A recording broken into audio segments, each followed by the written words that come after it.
Hey guys, it's Goosebumps Completionist, and today I'm bringing you a book review from the Spinetinglers book series, and it's book number 21, Camp Crocodile. I really enjoyed this story for what it was. It's not my favorite Spinetinglers ever, but it does hit on some unique ideas, kind of reminiscent to those creature feature movies like The Meg, Jurassic Park, Jaws, dealing with possibly extinct animals that shouldn't be around happen to still be in modern day, and they're causing terror towards humans. And I think this concept really works in a book. However, I'm gonna say this off the bat. Spinetinglers, I don't recall being darker or more maturely written than Goosebumps, but I have to say, the choice of words in this story, there's some mild curse words and characters described as thinking of curse words. There's some animal violence in here, animal deaths. I mean, this book is pretty explicit on those regards. Not to a major extent, but it's pretty noticeable in the story. The story is written by a gentleman by the name of Jim DeFelice. I know the cover says MT Coffin, but that is just a Ghostwriter pen name. This is the first Jim DeFelice Spinetinglers I have read, and I'm curious to see his other ideas on the other books he has done. This one got my interest peaked, and I really liked it, but it does have its mild problems I'll get to near the end. But without further ado, let's get into the story here. So this kid named Chris is attending this camp called Camp Sunrise. It's initially said that the camp is in the Appalachian Mountains in West Virginia, but as the story goes along, it changes it to the Carolina parts of the Appalachian Mountains. I don't know exactly where geographically this camp is, but let's just say it's in the Appalachian Mountains. And this camp is a former military base. It used to be owned by the Army during World War I, and it's pretty secluded. And it's described to be beautiful and warm, and it's one of the coolest camps ever. Kids run out on the barge, they jump into the lake, they go kayaking, they go hiking up to the Leaper's Ridge, ironically called Leaper's Ridge. You know, people leap off and die. I don't know. But, it just sounds like a textbook summer camp that people want to go to, especially the kids. When I was growing up, outdoor camps were still a thing. I don't know if they're still popular today, but they were popular when I was a kid. But this kid named Chris has found solace at this camp, and he's met a really good friend named Mark, who he's befriended. But Chris and Mark have a little thorn in their side, and that's with this kid named Tommy. And Tommy is just an annoying snob of a kid. He's kind of chubby, he likes to eat a lot of candy, and he likes to mess with them, especially on the lake. And Chris and Mark have put up with this for a few days, and they want to get back at Tommy a little bit for kind of making the first couple days at camp kind of crummy. So they make this paper mache crocodile head to put in the lake to scare Tommy. Now what happens with this whole event is that it ends up being the catalyst for the rest of the story. As you can see, it's called Camp Crocodile here.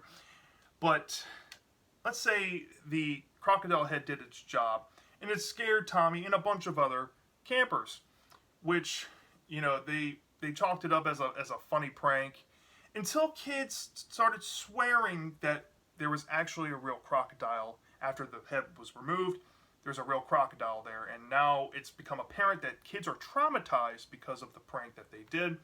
So it's brought to Chris and Mark's camp counselor attention, and basically they have to get punished for what they did. So the entire camp has planned this trip to go hike up to Leaper's Ridge, which now they are banned from doing because they have to stay back and do cleaning duties. But it's a better payoff than being sent home, and it's a better payoff than, just missing one hiking trip, because it's like a 6-7 week camp. There'll be plenty more to go on. So they agree to do it. They say it could have been worse.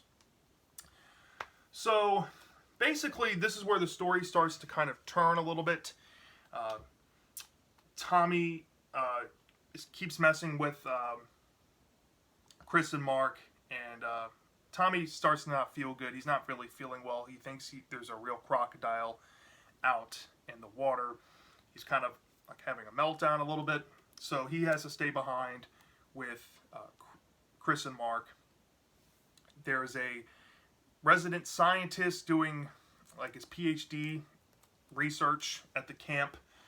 They give him a little lecture about crocodiles and how there's no possible way crocodiles can be in the Appalachian Mountains. The Appalachian Mountains haven't been inhabitable for any type of reptile that size for like over 200 million years. There's just no way. And that kind of appeases everybody's opinions, except Tommy's, of course.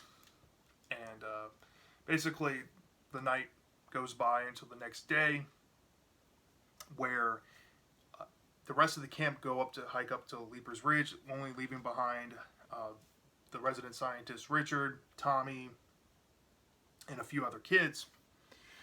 Now, what happens is this kid, I think his name is Craig, is out in the water swimming, and basically this really scary ordeal happens with Craig in the lake, and it requires Chris to go out and try to save Craig.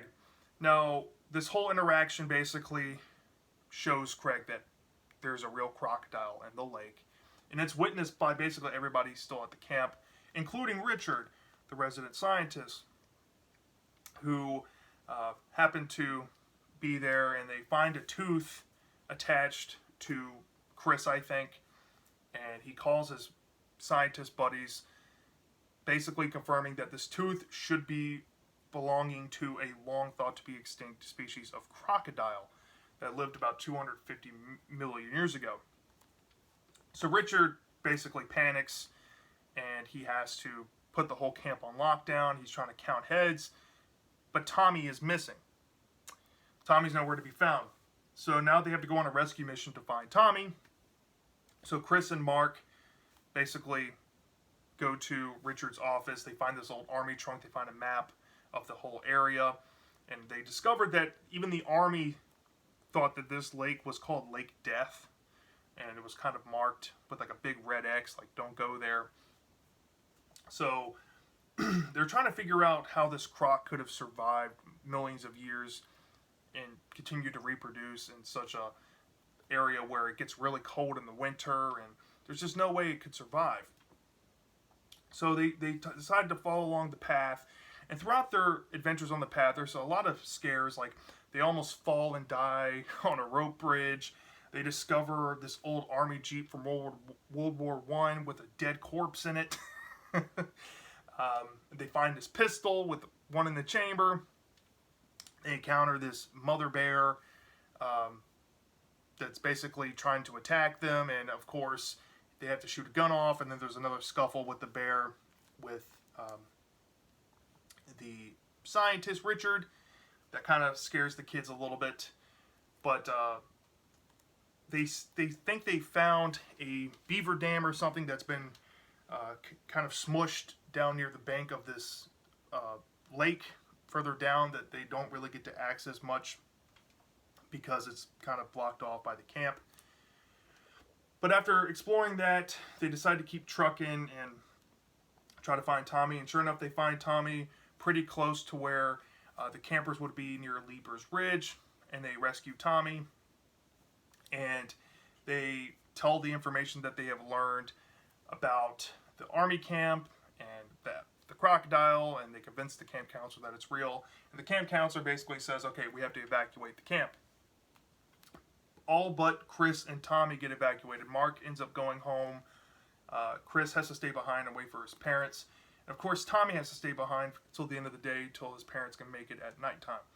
But Tommy, being Tommy, and being the cause of all of this stuff throughout the story, wants to go out swimming. And of course, when he goes out swimming, there's a revelation he makes that he was the one that messed with that quote-unquote beaver dam, and it was actually a crocodile pit with eggs in it, but he didn't destroy the eggs. So he goes out in the water, and of course, the crocodile pulls him down, and then Chris has this interaction with the crocodile, and basically this is where the story gets really dark. He basically gets captured by this crocodile who is trying to feed him to her young that hasn't been hatched yet. And the crocodile goes out for more food and grabs the mother bear from previous and throws them in the pit. And then this bear and crocodile get in the scuff. Meanwhile, the eggs are hatching. The army has been called. The authorities have been called to come down. They've been looking for Chris. Chris basically narrowly escapes. He breaks free of the crocodile lair, and the authorities come and rescue him. Now, what happens is, of course, a big revelation happens about the whole ending of the story, and I don't want to spoil that ending, so I'm just going to leave it there. So yeah, basically in a nutshell, that is Camp Crocodile. The strengths on this story, I really enjoyed the whole prehistoric monster concept. It really delved into the science behind it, and it gave it some legitimacy, which I really enjoyed. I think Chris and Mark were pretty good characters for this type of story. It's just one of those creature feature stories where you think some characters are expendable. Nobody really dies, but it's like the twists and turns with them, like you actually feel genuinely scared for them. And I'm not saying this book is the scariest book ever, but the scariest moments are feeling scared for them. That's what I'm saying. Richard was pretty interesting as a scientist guy. You know, you never see an adult really tag along in kids' horror books, and he was tagging along. I thought that was really cool. Tommy was kind of annoying a little bit, but Tommy did have some comedic relief here and there. And the setting, the atmosphere, it felt like a camp story. So yeah, really liked it. But the negatives I have with it is basically the lack of logic. Going from a papier-mâché croc head to be a stroke of dumb luck to actually predict that a giant crocodile that's thought to be extinct in the Appalachian Mountains actually exists there. I just think there's a little plot convenience going on with that. Lack of logic, like I said. Nothing really felt organic about that setup. And then going throughout the story, there's some really iffy moments in this story that kind of like scare me and impress me, but also rub me the wrong way in a lot of ways. I just think that certain scenes in this book and certain language used, I don't know if it should be marketed towards kids in a way. It kind of pushes those boundaries just a little bit far. I'm not saying it's like the most, like, you know, do not read this. No, you should still read it. But it does push that boundary a little bit. And it kind of makes the age range, I would recommend maybe like 10 to 11 years old, maybe even 12, just because of the content in it. But other than that, like I said, with the lack of logic, and some of the nonsensical points, especially near the end with Tommy just jumping back into the water after this whole ordeal about this whole discovery that the crocodile is real, he jumps right back in the water. That really bugged me in a lot of ways. The logic in this book suffers. So from a 0 to 5 stars, I had to deduct points on the logic a little bit. It made it right below an excellent for me, which is like 4.5 or higher. But I still ended up giving this book a 4.4 out of 5. I really enjoyed it. I think it was a little bit better than, The Dead Kid did it. But not as good as the Monster Channel. And on its relatability to Goosebumps, you know, the creature feature aspect could work, but the style of writing, it does feel kind of Steiny, but it's a little more mature. So I'm going to give this maybe a 3.5 out of 5 on the relatability. It's still a good horror story. I mean, like, I think some people might find it scarier than I did. Maybe some people like giant killer crocodiles more. But, yeah, I think it's about a 3.5 out of 5. So, yeah, that's basically my thoughts on Camp Crocodile. Let me know in the comment section if you have read this book. Did you love it or did you hate it? I'm dying to know, and I'll see you next time.